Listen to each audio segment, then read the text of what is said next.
Bulletin का बाकायदा आगाज करेंगे और सबसे पहले बात करेंगे पाकिस्तान तहरीक इंसाफ की जेल भरो तहरीक के हवाले से, जिसका आगाज हो चुका है। तहरीक इंसाफ के रहनुमाओं का चेयरिंग क्रॉस आमद का सिलसिला जारी है। पीटीआई रहनुमा असद उमर, शाह महमूद कुरैशी, आजम सवाती, शीरी मज़ारी वहां पर पहुंच चुके हैं। हमारे नुमाइंदे उस्मान खादिम कमो इस वक्त वहां पर मौजूद हैं। मजीद सूरत हाल का अहवाल उनसे जान लेते हैं। जी उस्मान। बिल्कुल, इस वक्त मैं चेयरिंग क्रॉस पे मौजूद हूँ। बड़ी तादाद में पाकिस्तान तहरीक इंसाफ के कारकुनान यहाँ पे पहुँच रहे हैं। सीनियर लीडरशिप यहाँ पे पहुँच चुकी है। एजाज चौधरी यहाँ पे मौजूद हैं, शीरी मज़ारी कंटेनर के ऊपर मौजूद हैं, असद उमर, मियाँ असलम इकबाल समेत जो बड़े रहनुमा हैं सीनियर पाकिस्तान तहरीक इंसाफ के, वो कंटेनर पे मौजूद हैं। कारकुनान की बहुत बड़ी तादाद है जो यहाँ पे मौजूद है। लाहौर के मुख्तलिफ हल्कों से, मुख्तलिफ इलाकों से, पीटीआई के मुख्तलिफ दफातर से काफिले अभी भी रास्तों में हैं, यहाँ पे पहुँच रहे हैं। चेयरिंग क्रॉस में जहाँ पे इंतजाम किया जाना था, कुर्सियाँ रखी जानी थी कारकुनान के लिए, दरियाँ बिछाई जानी थी, लेकिन वो इंतजाम अभी तक यहाँ पे नहीं किया जा सका। कंटेनर के ऊपर तमाम सीनियर रहनुमा जो हैं वो मौजूद हैं। खिताब किया जा रहा है, नारेबाजी की जा रही है। मसनूई जेलें भी यहाँ पे नस्ब की गई हैं और उनके अंदर खड़े होकर भी जो रहनुमा हैं, कारकुनान हैं, अलामती हथकड़ियाँ पहन के फोटोशूट कर रहे हैं, नारेबाजी कर रहे हैं। और कारकुनान की जानिब से, पहले रहनुमाओं की जानिब से 2 बजे का टाइम दिया गया था कि 2 बजे गिरफ्तारी दी जाएगी, लेकिन अब 3 बजे से ऊपर का वक्त हो चुका है। अभी तक ना तो गिरफ्तारियाँ पेश करने की कोशिश की गई है, ना ही यहाँ पे जो है कुछ सामने आया है। यहाँ पे पुलिस की जानिब से बायोमेट्रिक करने के लिए वैन मौजूद है, जिसके अंदर तमाम रिकॉर्ड जिनके पास ऑनलाइन मौजूद होता है क्रिमिनल्स का, जो भी लोग गिरफ्तारी पेश करेंगे उनका बायोमेट्रिक तरीके से क्रिमिनल रिकॉर्ड चेक किया जाएगा और अगर किसी का रिकॉर्ड मिलता है तो उसके खिलाफ कार्रवाई की जाएगी। जी ठीक है उस्मान खादिम कम्बो, बहुत शुक्रिया। पीटीआई की जेल भरो तहरीक के बारे में बात चल रही है। लाहौर पुलिस की 28 कैदियों वाली गाड़ियां स्टैंड बाई कर दी गई। लाठीचार्ज, बरदार फोर्स और आंसू गैस शेल भी तैयार कर लिए गए हैं। कारकुनान को 16 एमपीओ के तहत डायरेक्ट जेल मुंतकिल किया जाएगा। कारकुनान को 3-3 माह के लिए जेलों में नजरबंद किया जाएगा। आबिद चौधरी हमारे साथ हैं, उनसे डिटेल्स जानेंगे। आबिद चौधरी बताइएगा, पुलिस की जानिब से क्या हिकमत अमली तैयार की जा रही है, कितनी मुतहरिक नजर आ रही है पुलिस?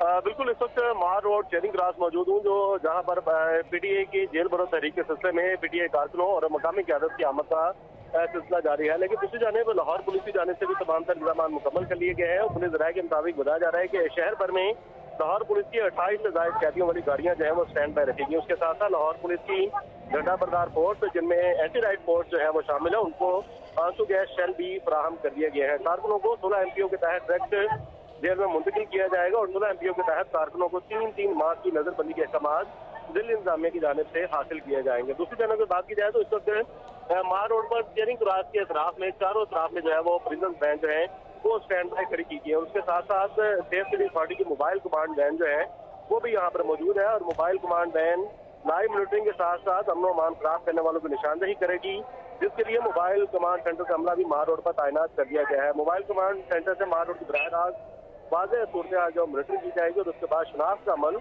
शुरू किया जाएगा। तो पुलिस की 22 नफरी जो है वो इस वक्त चेयरिंग क्रॉस मौजूद है और अहकाम मिलने के बाद जो है वो मजीद कानूनी कार्रवाई की जाएगी। इस वजह से पुलिस हुकाम का कहना है कि कानून हाथ में लेने वालों से आहमी हाथों से निपटा जाएगा।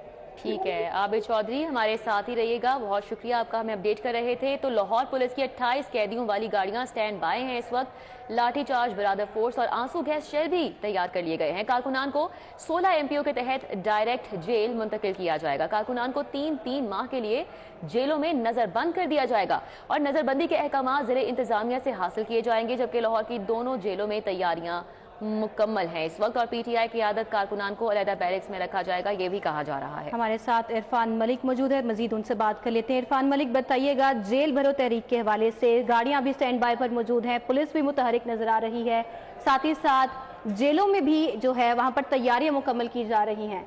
आप किस तरह से देख रहे हैं इस तमाम तर सूरत हाल को, और ये भी बताइएगा कि जेलों में ऑलरेडी 50% ज्यादा कैदी मौजूद हैं, तो इसके हवाले से क्या इंतजाम किए जाएंगे? जी बिल्कुल, आपको बताएं कि पंजाब हुकूमत की जानिब से क्योंकि 2 रोज कबल माल रोड, गुलबर्ग और सिविल सेक्रेटेरिएट के करीब जो अतराफ में सड़कें हैं, शाहराएं हैं, वहाँ पे दफा 144 का नफाज किया गया था और पुलिस हुकाम के मुताबिक कानून के ऊपर अमल दरामद करते हुए दफा 144 की खिलाफ वर्जी करने वालों के खिलाफ जो कार्रवाई की जाएगी।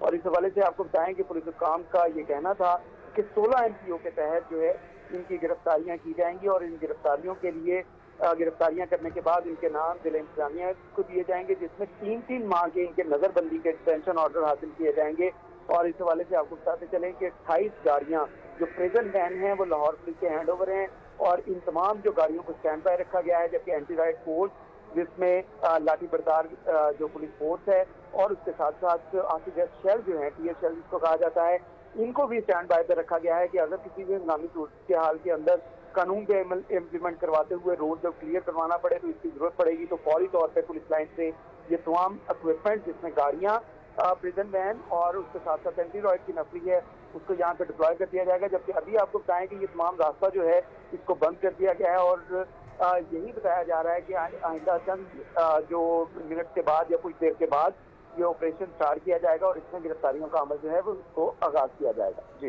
ठीक है, इरफान मलिक हमारे साथ ही रहेगा। अली साही ने हमें ज्वाइन किया है। जेलों के अंदर की क्या सूरत हाल है इस वक्त, उनसे जान लेते हैं। अली साही बताएगा जेलों में कैसे इंतजाम किए जा रहे हैं इस वक्त, क्या तैयारियां की जा रही हैं, और क्योंकि 50% ज्यादा कैदी ऑलरेडी मौजूद हैं तो फिर इन नए कैदियों के साथ क्या सलूक किया जाएगा, क्या उनको दूसरे शहरों में भेजा जाएगा, किस तरह से ये तमाम सूरत हाल मुमकिन होगी? जी बिल्कुल, जैसा कि आपको कुछ देर कबल आगाह किया गया था कि लाहौर की दोनों जेलों में जो पॉपुलेशन है वो इस वक्त कैदियों की 8000 के करीब है, जबकि गुंजाइश की बात की जाए तो कोट लखपत और कैंप जेल में गुंजाइश जो है वो 4000 के करीब कैदी रखने की है।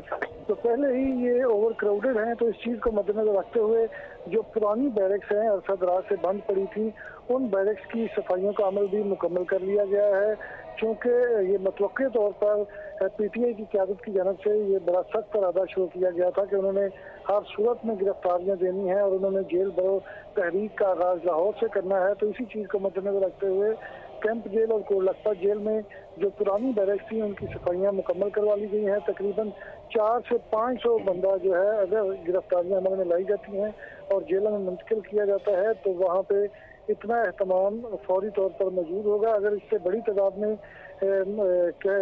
कारकुनान या क़यादत को जेलों में भिजवाया जाएगा तो उसका अल्टरनेट भी वहाँ पे मौजूद है। तो इस चीज को मद्देनजर रखते हुए कि फौरी तौर पर प्रॉपर हिकमत अमली तैयार की जा रही है इस हवाले से। अली साही हमारे साथ अपडेट कर रहे थे, इरफान मलिक भी हमें आगाह कर रहे थे और आबिद चौधरी ने भी हमें अपडेट किया। आप सबका बहुत शुक्रिया। साबिक वज़ीर आला पंजाब उस्मान बुज़दार की नैब में पेशी के मामले पर साबिक वज़ीर आला पंजाब उस्मान बुज़दार ताहाल नैब पेश नहीं हुए हैं। नैब ने उस्मान बुज़दार को आमदन से ज़ायद असासाजात केस में तलब कर रखा था। रुमेल इलियास हमारे साथ हैं, डिटेल्स बता रही हैं। जी Rumel.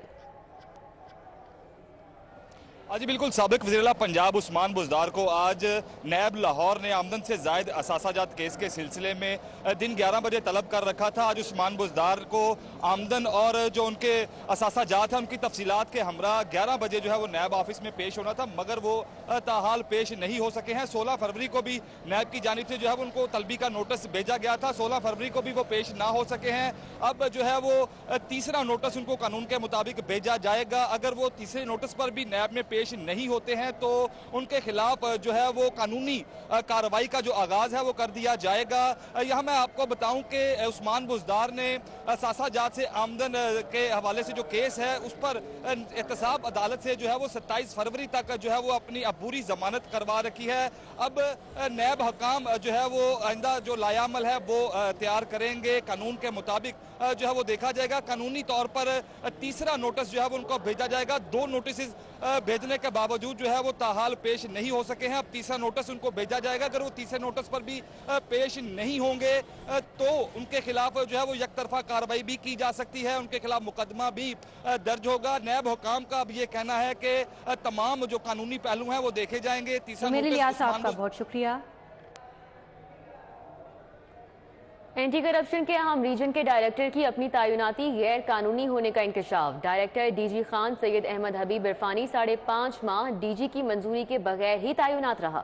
DG anti corruption Suhail Zafar Chatta ने बगैर मंजूरी तैनाती पर डायरेक्टर को इंक्वायरी लगा दी है। तफसीलात जानते हैं एडिटर ब्यूरोक्रेसी कैसर खोखर से। कैसर खोखर बताइएगा, अहम रीजन की अहम पोस्ट पर गैर कानूनी तैनाती कैसे हो गई? जी बिल्कुल, एंटी करप्शन के अहम तरीन रीजन में के डायरेक्टर अपनी तैनाती जो है गैर कानूनी होने का इंकशाफ हुआ है। डायरेक्टर डीजी खान सैयद अहमद हबीब इरफानी जो है 5.5 माह डीजी एंटी करप्शन की मंजूरी के बगैर जो तैनात रहा है और DG anti corruption Suhail Zafar Chatta ने बगैर मंजूरी तैनाती पर डायरेक्टर के खिलाफ इंक्वायरी लगा दी है और डायरेक्टर सैयद अहमद हबीब इरफानी जो के दौर में मुख्तलिफ मुकदमा दर्ज किया गया है। शीरी मिर्जारी को क्लीन चिट मिली है और साबिक वज़ीर आला उस्मान बुज़दार पर पर्चा भी दर्ज हुआ है, उसके भाइयों पर पर्चा दर्ज हुआ है और बहुत सारे गैर कानूनी अहकाम किए गए हैं। उन तमाम की इंक्वायरी जो है वो डीजी एंटी-करप्शन ने शुरू कर दी है। जी ठीक है, कैसे खोखर, बहुत शुक्रिया। पंजाब में सेफ मेडिसिन सप्लाई के नाम पर नई अथॉरिटी के कयाम का फैसला किया गया है। नई अथॉरिटी के जरिए मरीजों को मियारी अद्वियात की फराहमी यकीनी बनाई जा सकेगी। इस फैसले के मुतालिक तफसीलात जानेंगे अली रामे से। जी अली रामे। जी बिल्कुल, महकमा सेहत के हुकाम ने निगरान हुकूमत को बाकायदा ब्रीफिंग दी है कि पंजाब के अंदर जो मेडिसिन की सप्लाई है उसको मजीद मुअस्सर बनाने के लिए एक अथॉरिटी जो है वो कायम की जाए। अब इस पर बराह रास्त जो है वज़ीर-ए-आला पंजाब को इस पर आगाही जो है और ब्रीफिंग वो दे दी गई है। अब इसमें निज़ाम ये होगा कि पहले ही पंजाब के अंदर एक सेंट्रलाइज्ड मेडिसिन सिस्टम जो है उसका काम अमल में लाया जा चुका है और अब ये अथॉरिटी बना के उसके ऊपर सुपरविजन जो है वो की जाएगी। इस अथॉरिटी से मेडिसिन की सप्लाई में जो आए रोज की रुकावट और बिला तखीर जो होती है उसको खत्म किया जाएगा और मेडिसिन के अंदर जो उनकी परचेज के हवाले से वहाँ पे खुर्दबुर्द होती है, मेजरमेंट होती है, उसको भी रोका जा सकेगा। अब इस पर निगरान हुकूमत जल्द काबीना के इजलास में इसकी मंजूरी के हवाले से हतमी फैसला जो है वो करेगी, जिसके बाद ये अथॉरिटी जो है वो उसका क्याम अमल में लाया जा सकेगा। जी बहुत शुक्रिया अली रामी, हमारे साथ थे, अपडेट कर रहे थे। न्यूज़ स्टूडियो से फिल वक्त इतना ही।